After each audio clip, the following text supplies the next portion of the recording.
Muy bien, hemos empezado una entrevista nueva. Esta entrevista nueva es con Rafael Aita, el máximo divulgador de nuestra historia, investigador, tiene un máster especial en cuanto a lo que es investigación, está siendo candidato a doctor también y bueno, se ha dedicado desde hace ya varios años a esta lid tan importante, no solo en nuestro país, sino también en el extranjero, visitando países como Argentina, Bolivia, España, etcétera, y al mismo tiempo es todo un boom en lo que es redes sociales. Rafael, ¿cómo estás? Bienvenido a Realidades. Hola Lucho, ¿qué tal? El gusto de tenerte nuevamente por aquí y extrañándote mucha gente aquí en Huaraz, te lo aseguro. La pasaste muy bien y Sí, qué bueno. amerita una segunda vez, ¿no? Sí, definitivamente. Bueno, vamos a ver cómo lo planeamos, ¿no? Que sea antes de que se cumpla el año. Claro. Bueno, la cita contigo esta vez tiene que ver con un tema que es muy importante, porque hay distintas voces que hablan al respecto, y es encontrar el origen de Perú como Perú. Porque hay Ujú. quienes, por ejemplo, yo he conversado con algunas personas y también he visto mucho esto en redes, que señalan que Perú es desde 1821 y no es ni el virreinato del Perú a pesar de tener el nombre Perú, porque dicen, no, Perú fue España, no fue Perú, y te ponen muchas razones, entre comillas, que para esta gente es valedera, estas personas, digo, para que no suene despectivo, en realidad no es despectivo, y tampoco dicen que Perú fue en la época del Tahuantinsuyo, ni la época precolombina, ni tampoco, bueno, ni tampoco Perú fue desde la época de Caral, si es que nos remontamos a lo más antiguo que se ha podido descubrir. Y la verdad es que hay razones para pensar que Perú no fue Perú en ese tiempo. Sin embargo, hay muchas cosas que yo recuerdo que conversamos cuando estuviste aquí y se van enlazando históricamente de cultura a cultura, como para poder entender que Perú tuvo una raíz importante, mientras en otros lados se desarrollaban culturas que no llegaron a tener la preponderancia que la tuvo el imperio incaico. Sin embargo, Perú tuvo protoimperios y también imperios en las culturas precolombinas. ¿Cuál sería el mejor análisis que nos puedes brindar sobre esto, Rafael?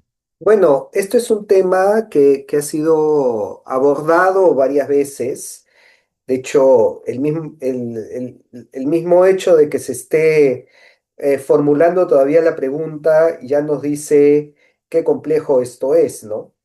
Y es que aquí sucede que en el caso del Perú, pues tiene toda una serie de circunstancias que van más allá de su fundación republicana.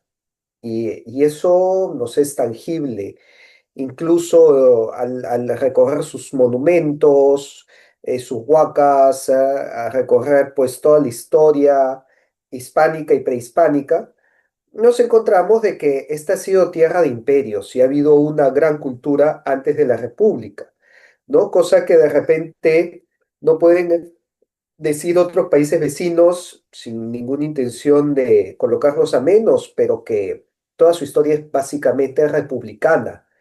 No ha existido cuestión de gran importancia en sus tierras, incluyendo el mismo Estados Unidos, ¿no? Si nosotros vamos a Estados Unidos y vamos a buscar pues su historia eh, pre-anglosajona, o incluso su historia pues colonial británica, vamos a encontrar qué monumentos tiene, qué iglesias, ¿no? Vamos a encontrar unas cuantas casas en Boston, pero no mucho más. En el caso del Perú vemos que no es así, ¿no? Y es que en el Perú, esto, como dije, ya ha sido abordado por otros intelectuales e investigadores, como por ejemplo por Raúl Porras Barrenechea, Víctor Andrés Belaúnde, José Antonio del Busto, Cubas Vinatea, entre otros más, que básicamente coinciden en hacer una diferencia. Una cosa es el inicio del Estado y otra cosa es el inicio del Perú como nación. Y otra cosa de repente es el inicio del Perú como patria. Hay que hacer Claro. esa diferencia, ¿no? Ujú. Si estamos hablando de un Estado peruano republicano, obviamente, pues que comienza en 1821. Pero si nosotros hablamos del Perú como una construcción cultural en donde nos identificamos como peruanos y donde ya existe una noción de lo que es el Perú, No podemos hablar de 1821, porque en los mismos mapas nosotros vamos a encontrar que ya existía el Perú en los mapas, ¿no? Y existían los reinos del Perú. Y que por lo menos a partir de las reformas borbónicas, o sea, si estamos hablando a partir de 1700, coincide en gran parte con nuestro territorio, ¿no? Entonces tenemos un virreinato del Perú que tiene en mayor o menor medida compartiendo las fronteras actuales, por lo menos en sus principales centros, ¿no? Lima, Cusco, Arequipa, Trujillo, Chiclayo, Puno, etc. Entonces, y que se llama Perú, ¿no? Entonces, ¿cómo vamos a decir que eso no es el Perú? Ahora, si nosotros nos vamos antes del 1700, si nosotros vamos a 1542, tenemos un inicio jurídico del Perú, porque tenemos la cédula real de Carlos V, proclamada pues el 20 de noviembre de 1542, que por cédula real funda los reinos del Perú. Entonces, ese es un inicio ya jurídico, porque tenemos un documento firmado por el rey diciendo, este su territorio de acá se va a llamar Perú. Claro, era un territorio mucho más extenso. El Perú entre 1542 y 1700 abarcaba en su frontera norte hasta Panamá y en el sur a la Patagonia. Entonces, si nosotros estamos hablando pues de Panamá, Colombia, Ecuador como países actuales, ¿no? Bolivia, Paraguay, Chile, Argentina, Uruguay y gran parte de Brasil han tenido un pasado peruano, han sido parte de los reinos del Perú, al punto que si nacías, ¿no? En Bogotá, en Buenos Aires, en Santiago, en Quito, eras considerado, bueno, no peruano, porque peruano es un gentilicio ya nacido a partir de la independencia, pero peruviano o perulero, ¿no? Era el gentilicio que se utilizaba Ujú. en el diccionario de autoridades del 1700. O sea, había un gentilicio del que nacía en el Perú, ¿no? Si nosotros, por ejemplo, buscamos la partida de bautizo de un héroe de Argentina, ¿no? Y de Uruguay, Manuel Belgrano. De repente algunos lo conocen más pues por el equipo de fútbol argentino el día de hoy, pero que fue un héroe de la independencia, pero que nace en 1770, o sea, antes de la creación del Virreinato de Río de la Plata. Ujú. Y por eso su partida de bautizo dice Manuel Belgrano de la Santísima Trinidad, nacido en el puerto de Nuestra Señora de los Buenos Aires, Reinos del Perú. Claro. Es más, hay un mapa en donde a Sudamérica se le llama América peruana, ¿no? Porque el 90% de Sudamérica era el Perú.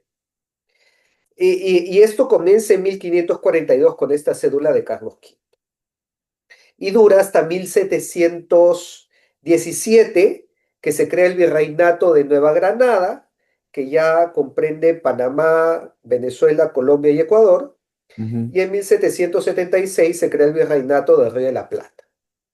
Correcto. Ahora, si nosotros estamos hablando de un tema cultural, de definir el Perú como un mestizaje, una definición que la hace el Inca, el primero que lo hace es el Inca Garcilaso de la Vega.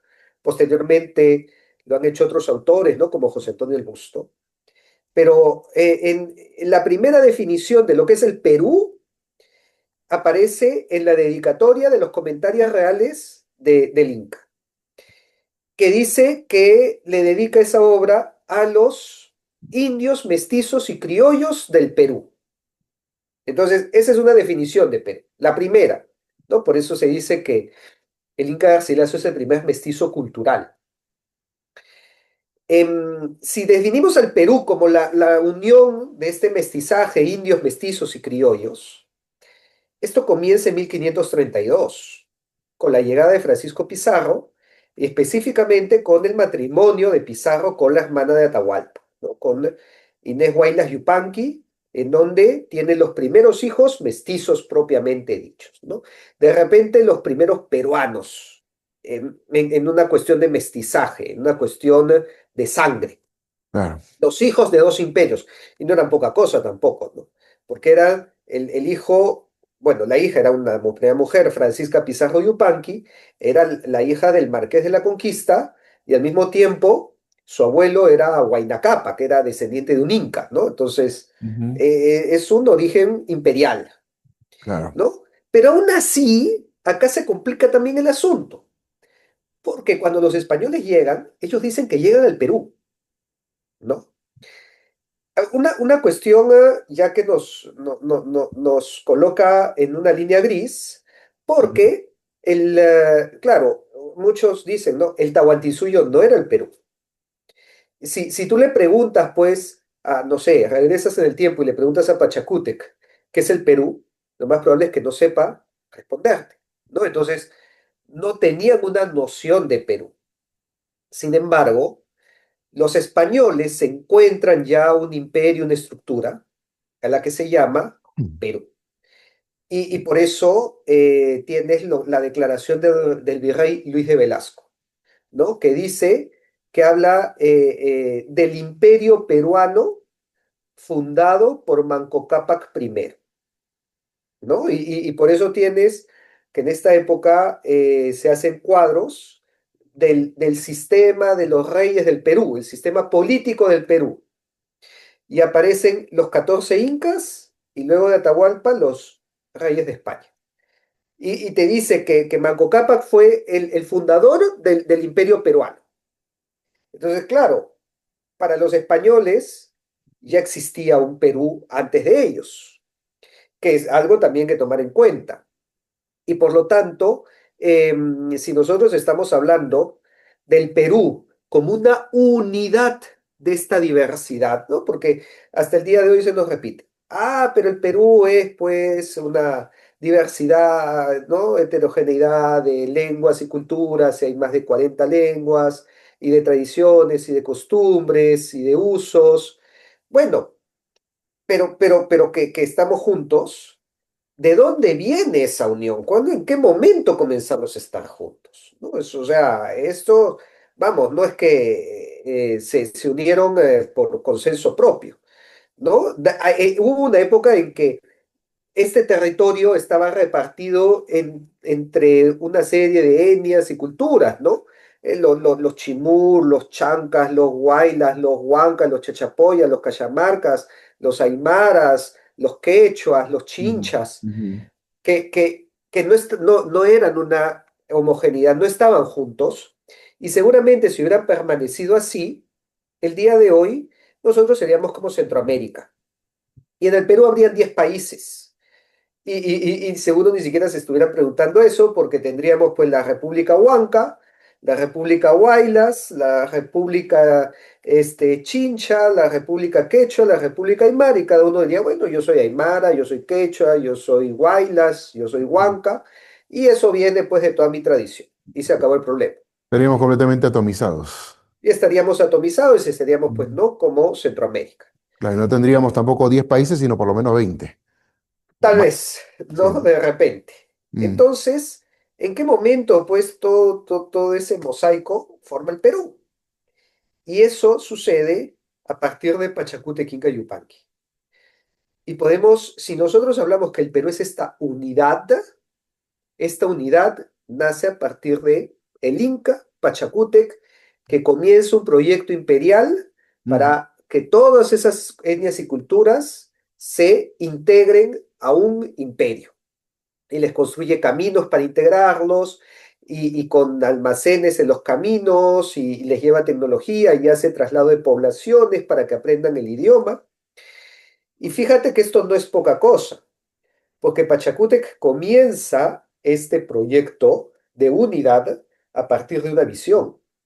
Y esa visión es la que tiene durante el ataque de los Chancas, en que Pachacútec y todo en el Cusco, partiendo por el Inca, su padre, dicen, acá perdemos, acá sálvese quien pueda, pero a Pachacútec se le aparece el sol y le promete la victoria, ¿no? Le dice, no temas, hijo mío, que yo soy el sol tu padre, y yo te voy a dar a sujetar a todas estas naciones. Y sobre el agua del manantial, que estaba en el manantial de Susurpuquio, le muestra las naciones que iban a integrar el Tahuantinsuyo y que me gusta a mí pensar que son las naciones que iban a conformar el Perú, porque son las naciones que nos integran hoy. Entonces, aquí podríamos decir que el inicio de esta unidad de lo que se convertirá en el Perú nace de una visión mística, sobrenatural, una promesa. Era la voluntad del sol que todas estas culturas, toda esta diversidad se integre y forme lo que hoy es el Perú. No es Ujú. poca cosa tampoco. Claro, acá hay varias cosas bien interesantes que tú has mencionado. Me voy a centrar, creo que en tres, a ver qué me dices. Primero, que Ujú, los españoles ya tenían un mapa del Perú sin que fuera Perú. Le ujú. llamaban Reino del Perú sin que fuera Perú. La primera pregunta ahí es cómo ellos llegan a llamarle Perú al territorio del Tahuantinsuyo y de repente hasta más allá. Tendría que ver esa palabra pirgua, la palabra virú, de repente el camino Perú, tal vez se enteraron de Ajá. eso, quién sabe. Está el tema también del asunto de las naciones que tú señalas, ¿no? Repúblicas o naciones X, tú hablaste de las repúblicas que estaríamos atomizados, creo que digamos una idea similar ahí, similar, perdón, y viene el tema del concepto de nación. Ahí quería llegar también un poco, Rafael, porque tú sabes de que en otros países, caso Ecuador, lo voy a citar, caso Bolivia, ellos hablan de muchas naciones dentro de una sola nación por un concepto progresista que tiene que ver básicamente con la atomización y disgregación de los grupos para poder, digamos, tener una razón política X primero y después convalidarlas a través de protestas y de su unión completa para poder gobernar, entre comillas, mejor, ¿verdad? Que es lo que ha venido sucediendo con más incidencia en distintos tiempos en ambos países. ¿Cuál sería el concepto de nación que se manejaba antes y cuál es el concepto de nación que se da posterior al virreinato en cuanto al mestizaje? Si es que todavía sigue siendo vigente el concepto de nación que todos conocemos, o es que aún hay cabida para aplicar ese concepto de nación posmodernista, ¿no? Que se viene aplicando, ¿no? Y luego de eso, pues bueno, ya vendría un poco el tema de cómo llega a establecerse el Perú en las etapas, tanto que entiende el español, que sería la progresión de lo primero que te dije, la parte del Perú que se asienta en cuanto es el virreinato, y esa parte de Perú que todavía no alcanzamos a comprender todos nosotros una vez después de 1821 y posteriormente en la etapa republicana, que aparentemente no le hizo nada bien a nuestro país. No sé si tú podrías de repente ampliarnos un poco lo que yo te Sí, acabo de decir en estas tres vertientes de lo que tú nos sí, has hablado. por supuesto, porque has tocado un punto importante, que es el nacimiento del Estado moderno, ¿no? Porque el día de hoy se asocia la nación a, al Estado moderno, ¿no? O sea, que la nación peruana es el conjunto de personas que estamos bajo la soberanía del Estado peruano y dentro de las fronteras del Perú. Entonces, pero esta es una definición nacida de la Paz de Westfalia. Con la Paz de Westfalia nace el Estado moderno, ¿no? Y nace el Estado moderno en base al concepto de soberanía. Bueno, filosóficamente esto lo propone Hobbes, ¿no? Hobbes propone el Estado moderno como una forma, como un monstruo. Eso es lo más curioso. O sea, el Estado moderno nace con una connotación sumamente negativa. Si nosotros vemos la carátula del libro de Hobbes, el Estado el Leviatán precisamente, ¿no? Si nosotros vemos la carátula del Leviatán, el Estado es este monstruo Ujú, que está conformado por un montón de personas y que tiene en una mano un cetro y en otra mano una espada. Y claro, lo que proponía Hobbes era que había que crear un monstruo que a través del temor y del monopolio de la violencia nos permita vivir en paz. ¿no? Porque la visión de Hobbes es que el hombre es lobo del hombre. Y si al ser humano no se nos coacciona a través del miedo, entonces nosotros vamos a hacerle miedo para coaccionar a los demás, ¿no? Entonces, si no existiera este estado, básicamente nosotros nos mataríamos entre todos, tal vez como ocurre pues Hacer en una anarquía, países, digamos, ¿no? claro, una anarquía, países con estados no funcionales, ¿no? Como Somalia, y se formarían pues tribus de guerrilleros y de que la ley de la selva y que mande el más fuerte. Entonces Hobbes dijo, mira, mira, para evitar todo esto, vamos a crear este monstruo, ¿no? Entonces el Estado moderno que tanto se defiende hoy, en realidad nació como, como algo negativo. Y claro, producto de las guerras religiosas contra España, de Holanda y Alemania, se hace la separación de iglesia y Estado, y está el concepto de soberanía, y comienza a existir, pues, que sobre las fronteras va a haber un gobierno que ejerza esta soberanía sobre sus fronteras, Ujú, ¿no? Entonces, claro, el día de hoy se asocia el concepto de nación a esto. Sin claro. embargo, antes, hasta podríamos decir que en el caso de la monarquía hispana, ¿no? La monarquía católica, el imperio español, curiosamente y contrario a lo que se nos ha contado, era mucho más descentralizado. No existía esta homogeneidad. Y la prueba de esto es que no había un solo conjunto de leyes para todos, ¿no? Existía una división entre lo que era la República de Españoles y la República de Indios, no en el concepto de república actual, ¿no? En el concepto de república de Platón, ¿no? Existía la cuestión pública, ¿no? La res pública, donde los lugares donde había mayoría española se consideraba República de Españoles, y los lugares donde había mayoría natural, indígenas, era la República de Indios. Entonces, seguramente Lima, Arequipa, Trujillo eran República de Españoles y Cusco, Puno eran República de Indios.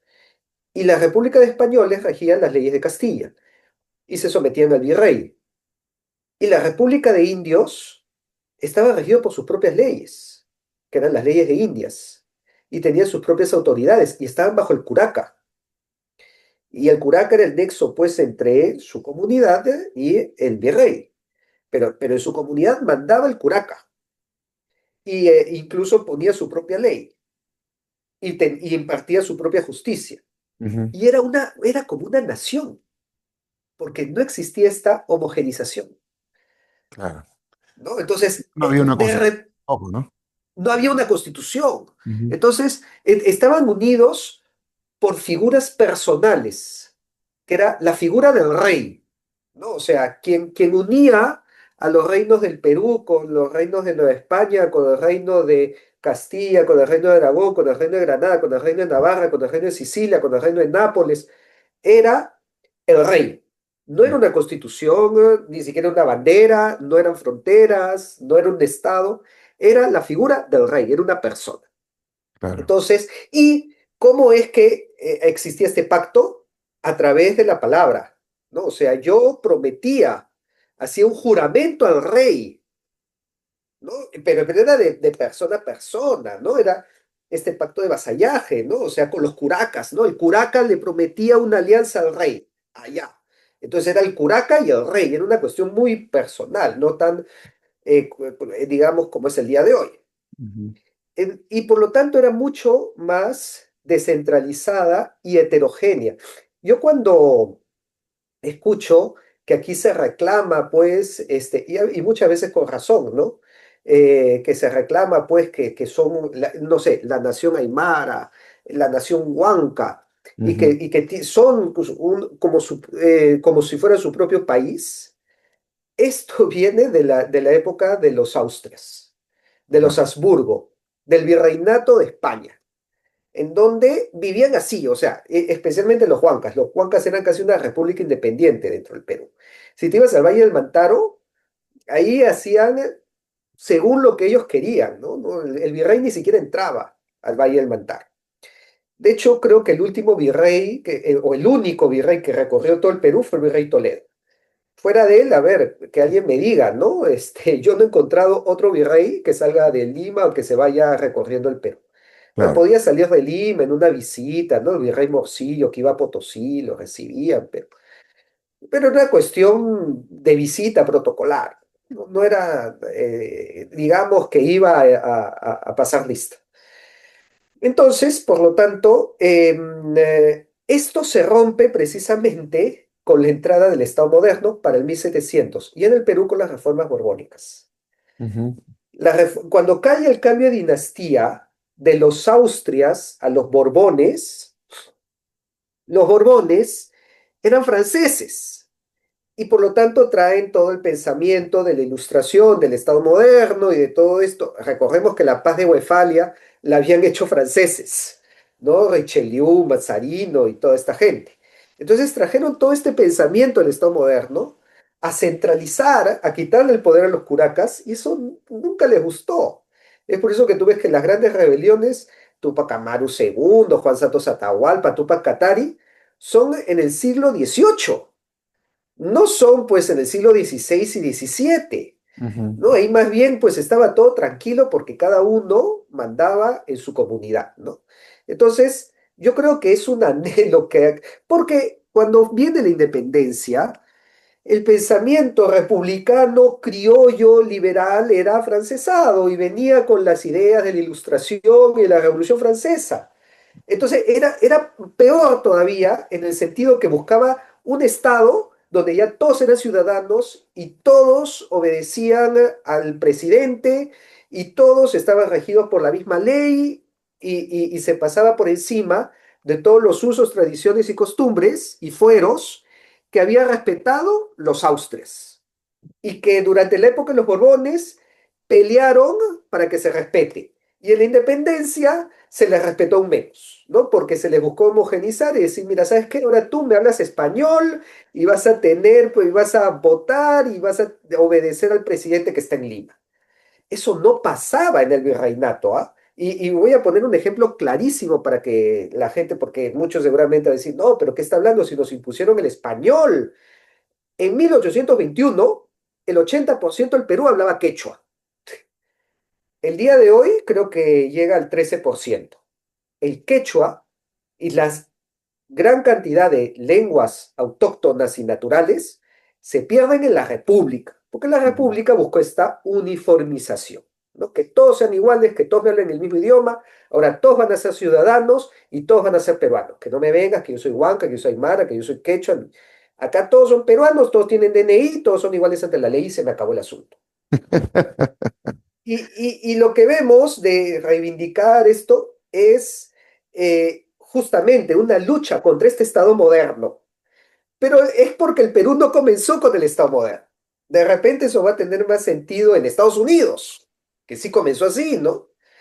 Pero en el Perú, su época donde más territorio teníamos y Ujú. donde más libertad, o no, más que libertad, más grados de acción teníamos, porque si digo libertad y sí se me escandalizan todos, pero era más libertad en realidad porque cada curaca mandaba en su comunidad, era en la época de los Austrias, antes del Estado moderno.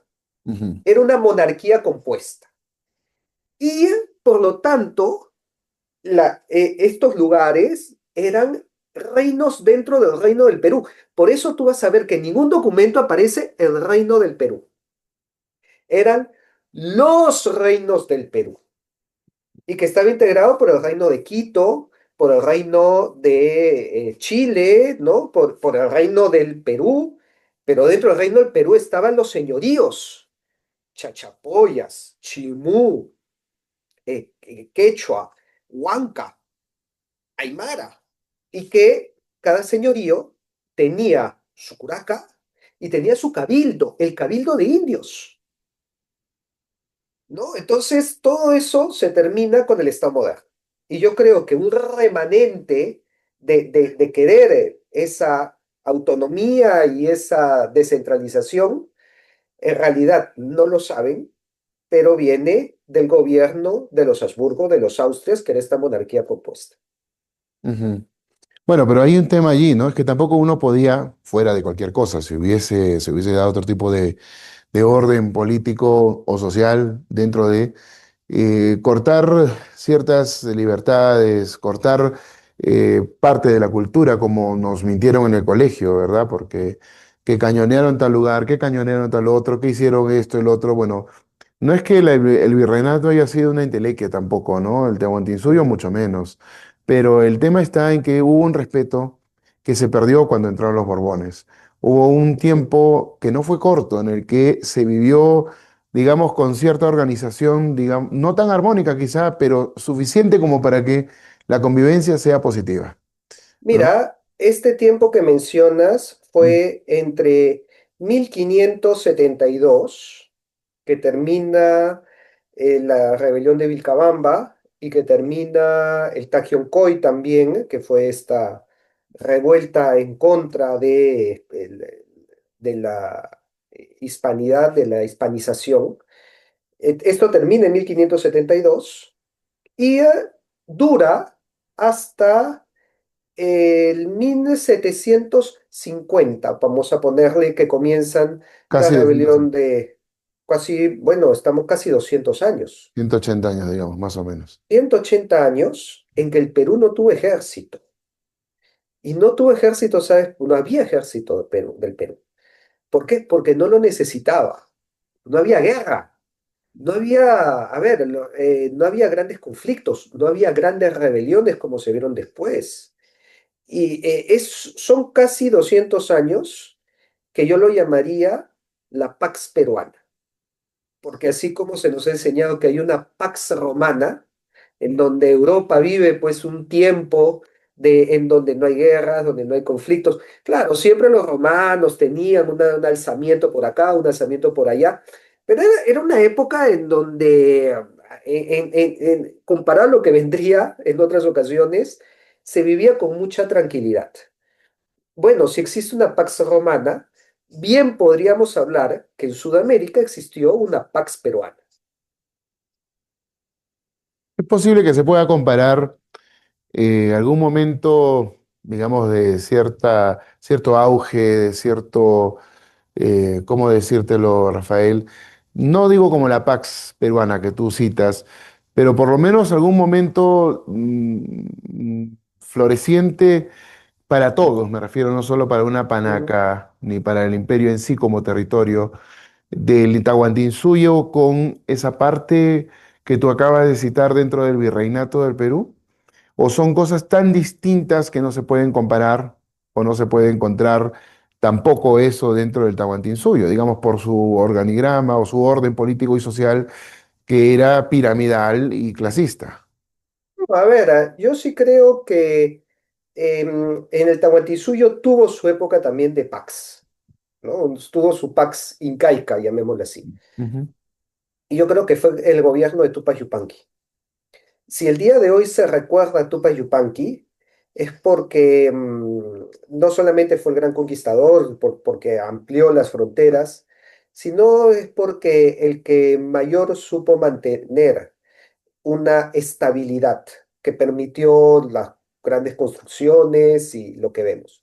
O sea, todo esto que se nos narra de los incas, como que había una época donde no había hambre, ¿no? En una época en donde todos tenían que comer, en una época donde no existía el crimen, no existía el delito, ya, en realidad se nos está hablando de la época de Tupac Yupanqui. Porque con Pachacútec tuvo que lidiar con toda una gran cantidad de guerras, incluyéndole a los chancas, incluyendo con los collas, etc. Y con Huayna Cápac ya se veían los signos de decadencia y ya se comenzaban a revelar los Quito, y ya se le comenzaron a revelar en el sur, y ya vinieron las enfermedades, ¿no? Entonces, ya se veía la semilla de la guerra entre Huáscar y Atahualpa. Ujú. Tupac Yupanqui sí lo describe José Antonio del Busto como un inca que fue amado por donde pasó. Incluso menciona que cuando Tupac Yupanqui pasaba, las personas, o sea, la comunidad se arrancaba las pestañas y las cejas y se las soplaba al viento, ¿no? Era el símbolo Poético. de agradecimiento, ¿no? De veneración que existía Ujú. en esta época, en el Imperio Incaico, ¿no?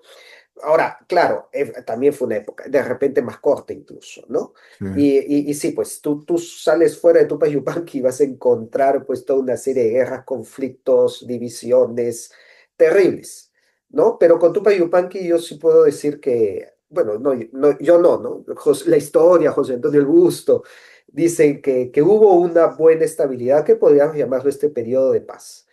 Ujú. Igual como a ver, no todo el virreinato tampoco fue flores ni fue todo bueno, pero en esta época que hemos definido, sí podemos decir que hubo mucha estabilidad y que a ver, se permitió construir, avanzar y que el Perú sea, como lo fue, el centro político, tecnológico, social, cultural, intelectual, ¿no? La primera universidad de América, se desarrolló las escuelas de arte, la escuela cusqueña, la escuela de Quito, la escuela de Potosí.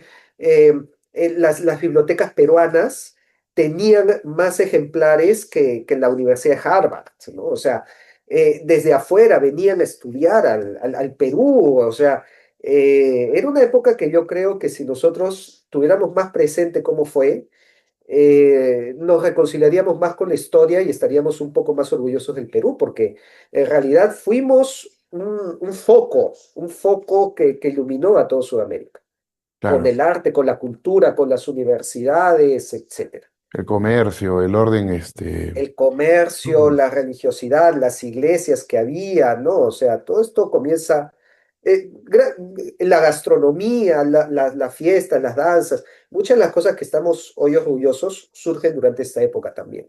Ujú. Bueno, todo esto en realidad gracias al mestizaje y a las políticas que se aplicaron al inicio. Yo Ujú, quisiera regresar a la parte de Perú como tal, porque estuve recordando que tú me hablas de que Pachacútec todavía, y es cierto, peleó algunas guerras, ¿cierto? Pero sí, él también sienta bases para así que es, todo florezca. No sí. es él el gran conquistador, fue Ujú. Es el Tupac. gran reformador. Claro, él fue el transformador. Pachacútec es el transformador, ¿no? El transformador. Pachacútec es el que hace la reforma política, social, incluso arquitectónica, podríamos decir, porque él rediseña todo Cusco, él manda a construir las grandes maravillas que vemos, ¿no? El Coricancha, Sacsayhuamán, Ollantaytambo, Machu Picchu mismo, los manda a construir Pachacútec, ¿no? Él hace la reforma legal. ¿No? Entonces, las leyes que sentaron hacen la reforma militar para que su hijo sea el que conquiste, ¿no? Entonces, él sienta todos los cimientos sobre los que construyó Tupayupanqui. Ujú. Yo quería ir por ese lado, Rafael. ¿Por qué? Porque antes de eso podría decirse que los incas no eran los incas, era una cultura más que estaba increyendo, digamos, ¿no? Y Ujú. si no llegaba Pachacútec a gobernar, si no hubiera sido inca, el destino quizá hubiese sido otro, finalmente, ¿no? Hay que tomar en cuenta que él tampoco iba a ser el destinado a ser el inca. ¿A qué quiero llevar con esto, Rafael? Y es que si estamos hablando de que Perú, para muchos, siempre nos remontamos al imperio inca de Cuauhtémoc, en ese momento, ¿qué cultura era? Muchos dicen los quechuas, etcétera, en fin. Sin embargo, el territorio era muy corto, era pequeño. La cosmovisión cambió también con Pachacútec. Pero, ¿qué elementos podemos encontrar desde la etapa precolombina hasta ese momento de Pachacútec y después que haya sobrevivido al paso del tiempo como para comprender que todo el territorio que después abarcó el Tahuantinsuyo y después fue ocupado por el virreinato español fue Perú? Mira, pocos recuerdan cuál es el lema del Perú. Muchos de repente incluso recuerdan, cuando yo en los colegios pregunto, ¿cuál es el lema de Chile? Entonces me dicen, por la razón o por la fuerza. Y luego pregunto, ¿cuál es el lema del Perú? Y nadie sabe. Es firme y feliz por la unión. Que claro, no suena tan agresivo, ¿no? No suena tan bélico como el de Chile. De repente suena mucho más infantil, pero tiene más historia, porque habla de este tema de unión que decía. Lo que ha sobrevivido es esta unidad en la diversidad. El Perú, al ser tierra de imperios, desde hace siglos, tal vez milenios, incluso de repente desde Chavín, podemos encontrar que de alguna manera busca integrar. lo que es distinto para formar algo nuevo. Y eso pues sucedió con los Wari también, con Tiahuanaco y especialmente con los incas. El proyecto de Pachacútec fue una máquina de absorción. Ellos veían la orfebrería, los incas no tenían una gran orfebrería. El gran trabajo de oro de los incas viene de los chimú.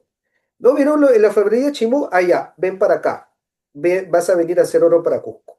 ¿No? El trabajo en piedra de los collas, ¿no? Y así iban pasando, iban asimilando. Entonces, claro, cuando llegaron los españoles, hicieron lo mismo y comenzaron a asimilar y tomaron el idioma y la cultura y sacamos algo nuevo que llamamos Perú. Y eso lo hacemos hasta el día de hoy. Fíjate que de lo que estamos más orgullosos el día de hoy es de algo que no es ni español ni indígena. Es una mezcla, ¿no? Porque si hablamos del ceviche, los incas no conocían el limón, los incas no conocían la cebolla, pero ya desde la época moche se hacía pues una cuestión de pescado crudo con tumbo, pero le metimos la cebolla, el limón y creamos algo nuevo. El pisco no era conocido en España, pero los incas no conocían la uva. Entonces, cuando los españoles traen la uva, otra vez creamos algo nuevo y único. La música andina, que muchos piensan que viene de los incas no conocían los instrumentos de cuerda. Entonces, los incas no tenían huayno, no bailaban huayno, no tenían caporales, ¿no? Pero nosotros otra vez asimilamos y creamos algo nuevo. Yo diría que ese es el elemento que distingue al Perú, el asimilar, juntar y crear algo que es único y que terminas enriqueciendo lo que has recibido. Claro, es cierto. Esa reflexión es bien interesante. Me estaba quedando pensativo con todo lo que estabas hablando, que mientras otros países piensan en el aspecto bélico, defensivo, competitivo, aquí estamos pensando en otras cosas. Y Y creo mientras que otros con... países te hablan de que no hay que hacer apropiación cultural, nosotros lo hemos peruanizado. Sí. Todo lo peruanizamos, hasta el Papa lo hemos peruanizado. Bueno, pues un papa que estuvo en tu Chiclayo natal, pues, ¿no? Así Así es. que, bueno, eso te pondrá contento, me imagino. Mira, nos queda muy poco tiempo, lamentablemente, pero yo quería, Ujú, con este tema ya se me estaban ocurriendo otras cosas para hablar, pero bueno, lo vamos a dejar ahí para otra conversación. Y quería puntualizar precisamente en ese tema, ¿no? El tema de la apropiación de la cultura. Los bolivianos nos acusan que nos hemos ujú. apropiado de sus danzas, bueno, en fin, de N cosas que cada vez sale hasta llegar a una ridiculez con el lomo saltado y todo lo demás. Y digo ridiculez porque ni siquiera debería de tratarse ese tema. Pero me parece más un factor sociológico, ideológico, etcétera, en un país tan disgregado como Bolivia, con sus propios problemas, que no quiero mencionarlos para que no se sienta que hay un ataque, y de Ecuador, que es un país con el que tenemos paz desde hace bastante tiempo y que con su población teníamos paz desde hace mucho antes de que se dieran los juegos geopolíticos y populistas de aquellos momentos en que se dieron guerras innecesarias. Pero la cuestión es esta. eh, ¿En qué parte de la historia Ecuador fue Bolivia y Bolivia fue Bolivia como para creer que estuvieron antes que el Perú y exigir derechos sobre cultura, ¿no? Sobre en general muchas cosas más que quizá no tendrían por qué venir al caso? ¿Cuándo sucedió esto para que el boliviano crea que es más que el Perú en ese sentido, no como país, ni como nación, ni como individuos? Sino que me parece ridículo que tengamos que pelearnos naciones que hemos partido de una raíz cultural, si no es la misma, es muy similar, en un territorio que no fue de ellos básicamente y que no se hubiera creado Bolivia de no haber sido por un capricho en favor de Bolívar, ¿no? En todo caso, y de Ecuador, que tuvo que ver con unas reformas que tampoco hicieron mella directamente al virreinato del Perú. ¿No? ¿Por dónde va esto, Rafael? ¿Y cuál crees que puede ser una solución para que socialmente deje de haber tanto hate por parte de algunas personas de esos países? Bueno, ellos son, creo que los que más dicen, por lo menos en lo que digo en redes sociales, que nuestros países comenzaron el siglo XIX. Porque claro, si son pocos peruanos los que he escuchado que dicen que el Perú nace en 1821. Creo que la gran mayoría vemos otra realidad en nuestras mismas calles. Y precisamente si nosotros vamos a la calle, específicamente a la frontera entre Tumbes y Ecuador o entre Puno y Bolivia, si nosotros cruzamos la frontera, no nos vamos a dar cuenta que la hemos cruzado. Vamos a encontrar los mismos rostros, las mismas vestimentas, el mismo estilo de vida, el mismo idioma, las mismas virtudes y los mismos defectos. Entonces, claro, el decir esto es mío, esto es tuyo, no tiene mucho sentido. Más aún cuando tenemos muchos más años que nos unen de estados de república, ¿no? Y porque recordemos, pues, que quienes integraron el territorio de la hoy Bolivia y del hoy Ecuador fueron Pachacútec y Tupac Yupanqui, ¿no? Entonces, estamos hablando, pues, de hace, ¿qué? 600 años versus 200 de república. Entonces, yo creo que si bien existe a ver, una resistencia por los mismos patriotismos o chauvinismos, incluso Chauvinismos. diría, del día de hoy, de que no, que mi bandera y mi república, no existe nada fuera de eso, al menos el reconocer el común pasado peruano, ¿no? Yo sé que si el día de hoy les dices, ah, pero tú eres Perú, no, pues no te lo va a aceptar. Pero lo que no pueden negar es que tuvieron por lo menos unos 400 años, y si hablamos del virreinato de los reinos del Perú, 300 años de ser los reinos del Perú. Entonces creo que eso, al menos el aceptar eso, ayudaría a evitar estas rencillas y estos conflictos que, como dices, son innecesarios. Claro. A ver si es que lo entienden, ¿no? Bueno, los ecuatorianos tienen menos carga de hate, pero tienen también una cosa muy firme de que ellos no provienen del Perú. No sé si eso estará marcado desde la época de Atahualpa o de repente ya es una cuestión de no comprender qué fue el imperio incaico, ¿no? Porque yo recuerdo haber discutido con algunas personas en redes que me hablaban, no es cierto, porque en tal parte de Ecuador existía tal cultura, en tal otra, y yo le expliqué, o sea, el imperio incaico adoptaba, hacía a sí mismo Ujú. absorbía las culturas. Seguían siendo esas culturas, pero eran parte del imperio incaico, ¿no? Y a esa persona no tuvo mucho que responderme, pero hay que buscar el diálogo, creo yo, ¿no? En todo caso, Rafael, porque no podemos seguir siendo víctimas de una separación antojadiza, ¿no? No, Así no, es. no podemos seguir desunidos los países que hemos conformado un mismo mestizaje y provenimos de una vertiente, incluso desde la precolombina, que se expandió obviamente, pero que también de alguna manera es prácticamente la que nos termina hermanando con el paso del tiempo. Tu nuevo libro, cuéntanos, para terminar. Pachacútec, la promesa del sol. Mira, yo te diría que gran parte de lo que hemos hablado acá lo vas a encontrar en el libro, especialmente esta visión que tuvo Pachacútec, donde el sol le promete esta unidad que se va a convertir en el Perú. Así que aquí podríamos estar hablando de un mito fundacional, ¿no? Del momento en que comenzamos a unirnos para hacer lo que el día de hoy somos.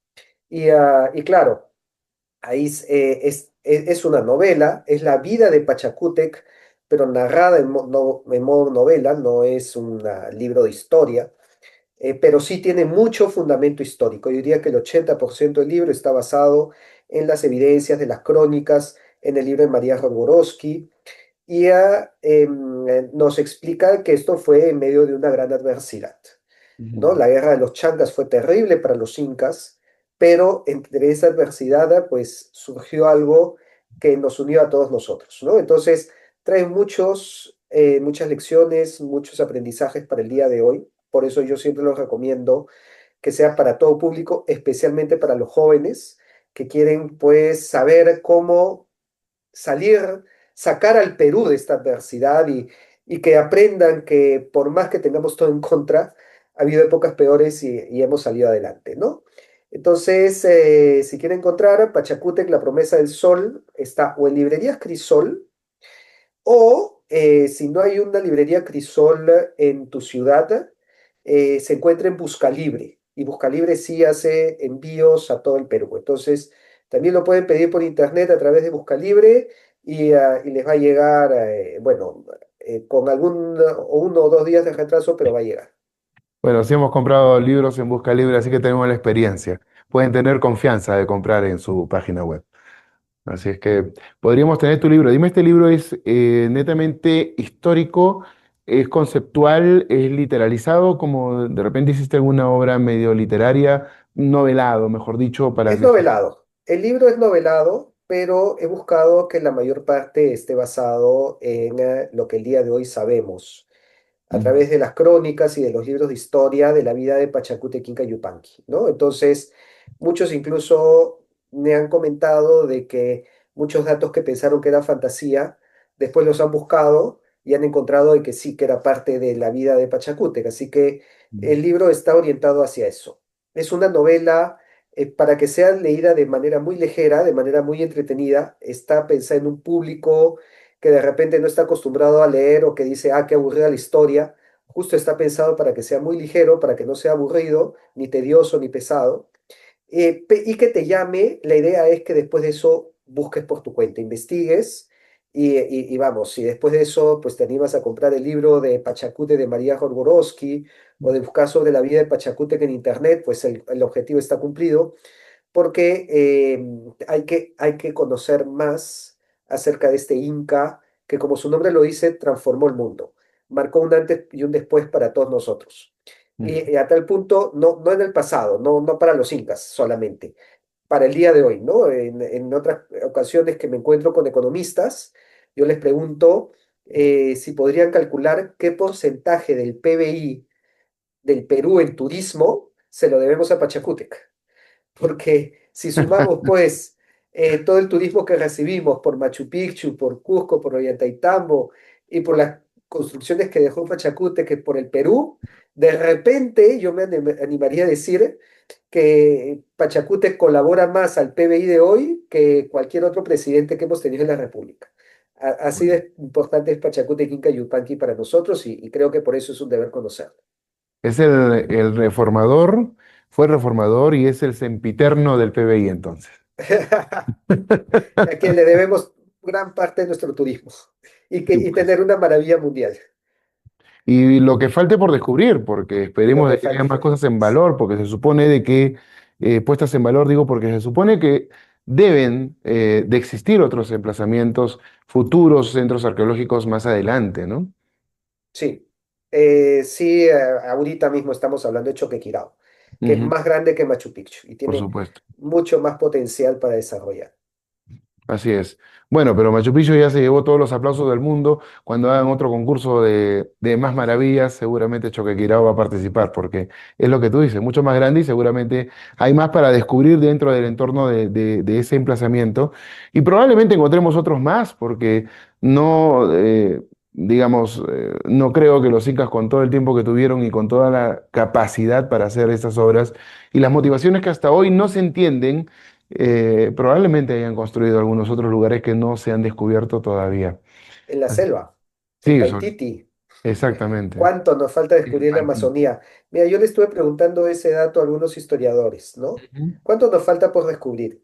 Lo que me dijeron arqueólogos, yo no les creí, pero cuando fueron varios que coincidieron en el número, me quedé sorprendido. Me dijeron el 90% de nuestra historia sigue bajo el suelo. ujú. Vamos, yo imaginaba, no sé, pues 50%, ya 60%, pero dicen no. 90% de nuestra historia falta por descubrir. Imagínate todo lo que tenemos por delante. Por supuesto, Rafael. De hecho, eso lo escuché cuando viví en el Cusco y me hablaban de la gran biblioteca de equipos debajo de la Plaza de Armas, que aparentemente sí está, ¿no? Hace unos años, acuérdate, unas excavaciones Cancha, de tuberías de agua terminó encontrándose unas escalinatas hacia por debajo, etcétera, que al final de cuentas no se han puesto en valor. Una lástima. Yo creo que ya hablaremos de eso más adelante para no quitarte tiempo, pero sí, pues bajo tierra seguramente encontraremos un mundo distinto al que hemos conocido, incluso hasta donde se ha avanzado en la investigación de nuestra historia. Te agradezco bastante, Rafael. encantado, un gran gusto. Un abrazo a la distancia y de verdad, esperamos tenerte pronto aquí en Huaraz nuevamente para hacer un mejor programa del que hemos hecho. Por supuesto, y no se olviden visitar las redes sociales de Capitán Perú. YouTube, Facebook, Instagram, TikTok. y de comprar tu libro. Así que y de búsquenlo. comprar Pachacútec, La promesa del sol. Excelente. Hasta otra vez, Rafael. Un placer de verdad. Gracias, nos vemos. Rafael Aita estuvo con nosotros aquí en Realidades.